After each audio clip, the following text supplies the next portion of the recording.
Hey everybody, it's Georgia Weedman, author of Penetration Testing, a hands-on introduction to hacking, and your instructor for this accompanying lab.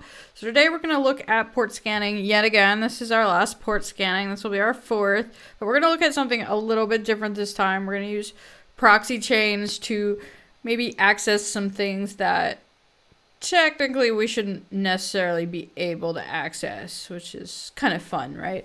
All right, so the usual, start up your lab and grab your lab manual.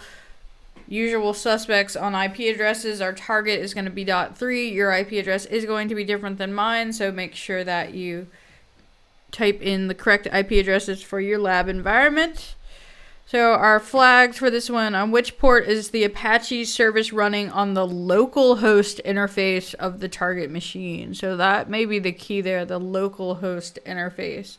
So the local host interface, that's 127.0.0.1. That isn't really talking to the network. That's just local loopback. So how would we possibly know that? If we're on .2 and that's .3, how are we supposed to know that? That's not something we should be able to figure out. I mean, stuff does listen on a local port, like locally, and not on the network, and that should mean that it has somewhat less of a security footprint since we can't directly access it over the network. So we shouldn't be able to port scan it. So perhaps it's a little confusing, but oddly enough, there may, in some cases, be ways that you can access the local host interface, or other things. We'll see in later labs, like in post exploitation, where we might be able to, like, if a system is dual homed, if we access one system and it's connected to multiple networks, we might be able to use it as a jumping off point to, get to that additional network. There's plenty of times where something like this may come into play, but, let's just get familiar with this for now. We're still in information gathering. I shouldn't get too ahead of myself. All right, anyway, come over to your lab, open up your terminal. Pull mine over to the side so it's not covered by my head. IP adder, again, yours is going to be different than mine. And our target is .3. So let's just go ahead and do a default in-map scan on that target real quick. And all that comes up is squid HTTP on port 3128 TCP. So what that actually is the squid proxy. So all a proxy is basically an intermediary between a client and a server. Anything can be proxied. I mean, HTTP and web proxies are pretty common, but there's tons of different things that can be proxied. Really, any reason you might want to have an intermediary between your client and your server. There may be a proxy there. I did a Google search on squid proxy, just so you guys can see it as part of the video, but it's just a HTTP web proxy. It's been around for ages, and it's pretty common. But yeah, I mean, definitely, if you're interested and you don't have much of a networking background, absolutely, I encourage you to learn more about proxy servers. But what we're interested right now for this video is how we can use them as an attacker, or as a pen tester, attacker for good. So what we want to do actually is we're going to use that proxy to give us kind of a jumping off point into that box. So we're going to use it, and well, let's not just talk about it, let's actually do it. So we're going to use a tool called Proxychains, and it's going to be like, I want some stuff, as they do. So I actually need to tell it, I need to configure Proxychains to use that proxy. So basically I want to tell it, I want to proxy traffic through this proxy. So its configuration file is in etc proxychains.conf. You can tab complete that. Nano not found. Oh, they want to make my life miserable at Pentester Academy. Yes, they do. I'm going to have to do it in VI. I don't want to do it in VI. You use VI and teach. You're a much better typer than me if you can do it. Yeah. If you're not familiar, like, what text editor to use in Linux is like the thing. One of the things that people fight about the most. All right, let's see if I can remember how to do this. All right, so we want to find, so down here at the bottom, basically, we want to set up our proxy. So this is like the default for Proxychain, a SOX4 proxy on local interface, actually, and 9050 as the port. So to insert information in VI, you have to say I for insert mode. See, it says insert now. I'll check if this has gedit before I exit, because yeah, I'm not going to enjoy having to type in VI all the time. All right, so we can just comment out this line. So that's just going to be the hash sign, and then come down to the next line, and we want to tell it it's not a SOX4 proxy, it's an HTTP proxy.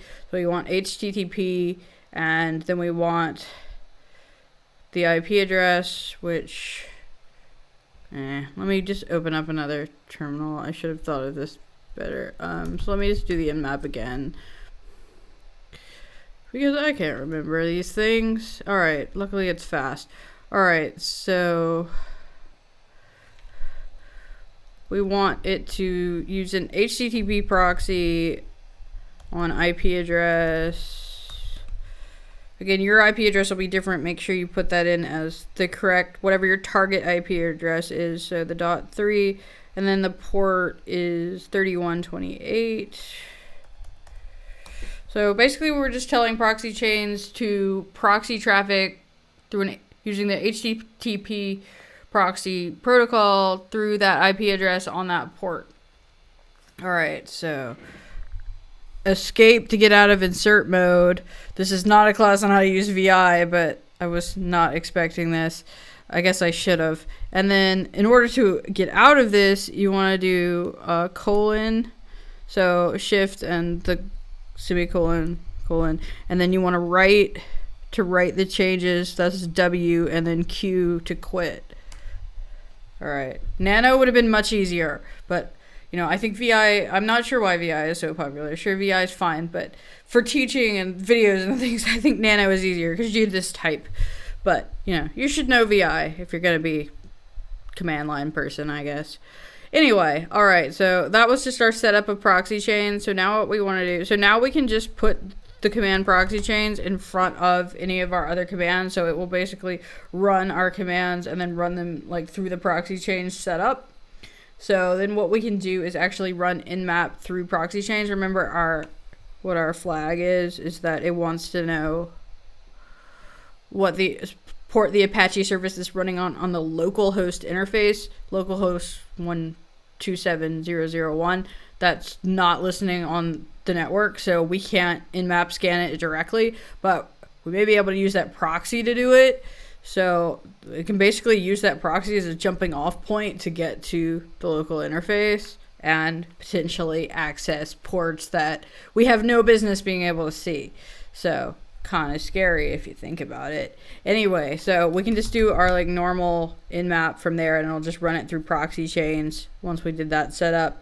And so let's do just how about just regular type TCP. Well, I guess we're going to need to know that it's Apache, so we need the version. We could double like that or not. No, we'll just do it. So -s-t, that's just a regular TCP scan. I mean, there's also -s little s, or little s big S rather, which is a SYN scan. So TCP is connection based. We talked about it has a three-way handshake: SYN, SYN-ACK, ACK. And so the SYN scan just sends the SYN, waits for the SYN-ACK, and then doesn't do the final ACK to finish the connection. So it's kind of the stealthy scan. I mean, it's not completely stealthy. You did create a connection, but, and like I said in a previous video, there are tons of different kinds of scan setups you can do. I encourage you to look up nmap.org and take a look at, you know, the many pages of reference material that they have for different things you can do, because this is where we're going to leave off with nmap. This is going to be the last nmap video, so I encourage you to learn more about it, because we've certainly only scratched the surface. We will see nmap again as we go on through the nmap scripting engine, but it's pretty cool. All right, so let's see. We want to what do we want to do about ports? Let's just do all of them. How bad can it possibly be, right? I'll just have to talk to you guys again. And so we'll just do all the ports and... Wait, that's not right. We don't want that IP address. We don't want that IP address at all. We want this IP address. Remember, we want localhost. So it's not going to hit the... If we just did this without the proxy chains and we did localhost, it would scan the localhost of our Kali Linux machine, which would not be very interesting to us. But because this is going to go through proxy chains, it's going to actually, you know, if all goes according to plan, send us to the localhost interface of our target machine. Because it's going to send it through that squid proxy, which is going to make localhost that IP address, that 192 you guys' IP address .3. Right. Let's stop talking and actually do it. Maybe doing all ports was a mistake. That's a lot of nonsense coming through. And yeah. Well, hopefully it'll just give us a... Yeah, it should be fine. It's just gonna do this for a little bit, I think. And then it should just give us the usual printout at the end. So, it's possible that doing all ports was a mistake, just because it's gonna take longer. But it seems to be going pretty fast anyway, so I should have set this off before I started talking. You'd think I would learn from my mistakes in the last video, but never. So, hopefully that's it finishing. See, we're seeing denied for most of them, but, you know, occasionally we're seeing an okay, which is cool. All right. Yeah. So that didn't take very long. That was much better than the UDP one anyway. So we did get a couple of additional ports in addition to the proxy. So we got HTTP and Apache. So that should be our answer to our question. There's our Apache server, which we didn't see that on the regular interface, and it's listening on 1923, which is non-standard, so it's probably good that we did do all ports. It probably wouldn't have come up otherwise. So, you know, if yours doesn't come up, I would encourage you to actually do all ports. Now I kind of want to make sure that... I kind of want to prove that I'm not cheating. How about this? So if I do that port on the... See, I always say 192.168. So if I do this... So without proxy chains, ask it for that port. It is closed. So, see, I'm just proving that I'm not making it up. It actually is, in this case, only listening on the local host. So it gives us access to additional ports because that proxy server is there. It's completely based on the proxy server being there. The proxy server being there, you know, it isn't...